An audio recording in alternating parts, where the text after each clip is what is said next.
a very important man. He taught so many people. He co-wrote Lorenzo's Law and was nominated for an Academy Award, didn't get it. And sadly he's not with us anymore, but I think he taught Kate Blanchett. I seem to remember him saying something about this gifted person. And then Robert McFarlane. So were these all in rehearsal mode? In performance, yeah. They're in performance mode. And this is just backstage. Well, this is just on the set of Heatwave. Right. And Judy was intensely private, still is, intensely private person.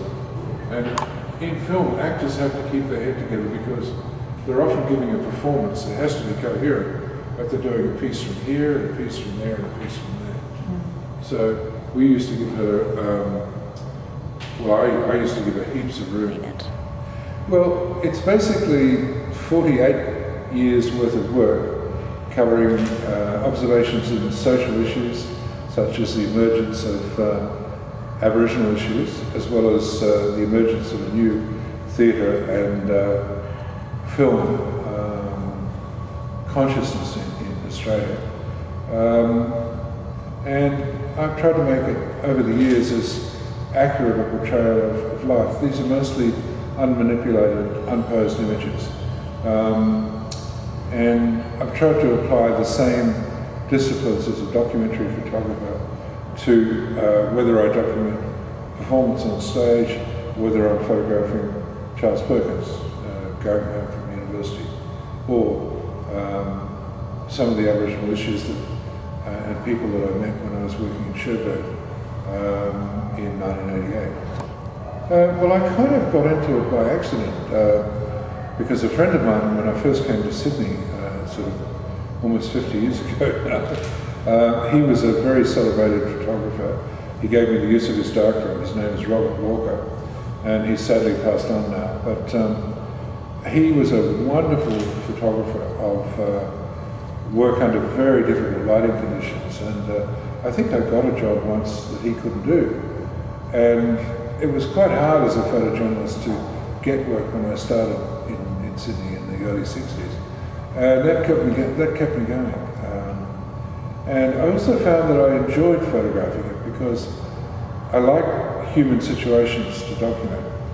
And theatre and film were kind of stylized versions of that. Slightly, 1 degree removed from real life, but still based on human experience. My favourite actor, but I honestly have been privileged to work with some wonderful actors. Geoffrey Rush, when I photographed him in Diary of a Madman, I didn't know who he was, but at one point in the rehearsal we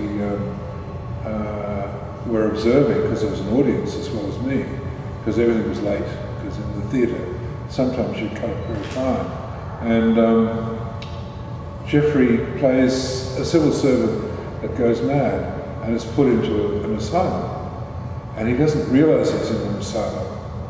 And at one stage he's almost naked, just wearing trousers, and he fashions a crown out of an old coat hanger because he believes he's the King of Spain.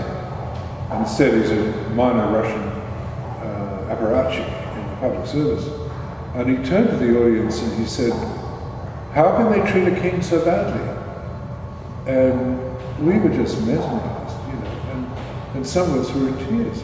And I remember thinking, who is this actor? Cate Blanchett, very similar. I photographed her first professional performance after she left NIDA. And she was in a play called The Blind Giant is Dancing, a Stephen Sewell play. And she communicated about halfway through the play that her character was going to be extinguished, to die in the play, or at least disappear. And she communicated this without words.